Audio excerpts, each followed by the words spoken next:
Gas સિલિન્ડરમાંથી gas લીકેજની ઘટના. વડોદરા શહેરના ગાજરાવાડી વિસ્તારમાં આવેલ સીએનજી પંપ પર ગેસ સિલિન્ડરમાંથી ગેસ લીકેજની ઘટનાની જાણ ફાયર વિભાગને કરતા ઘટના સ્થળ પર આવી ગેસ સિલિન્ડરમાંથી વાલ્વ લીકેજ થતા ઘટના બની. ગેસ લીકેજ થતાં જ ઓફિસ સહિતના કાચ તૂટ્યા. સદનસીબે કોઈ મોટી જાનહાનિ ન થઈ. વિગત ગાજરાવાડીની બાજુમાં એક્ઝેક્ટ સીએનજીનું પંપ છે. એમાં જે લોડેડ જે આઈસરો ગેસના બોટલો ભરીને જાય છે એના માટે જે ફૂલ ગેસ ભરેલી ગાડીમાંથી એક ગેસ જે હતું શૂટઆઉટ વાલ્વ કરીને એ વાલ્વ થોડો લીકેજ થઈ જવાથી એમાંથી ગેસ નીકળેલો છે.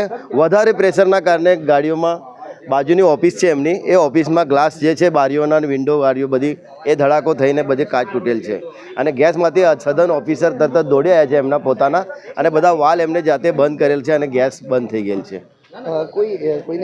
કોઈને ઈજા નથી, કશું છે નહીં. બધું સેફટી સાથે બધું કામ કરેલ છે એમને ગેસવાળી ઓફિસમાંથી. બરાબર. તો હવે આ જે ગેસ લીકેજ થયો છે એનાથી હજી પણ ઘાત ખરી કોઈ પ્રકારે?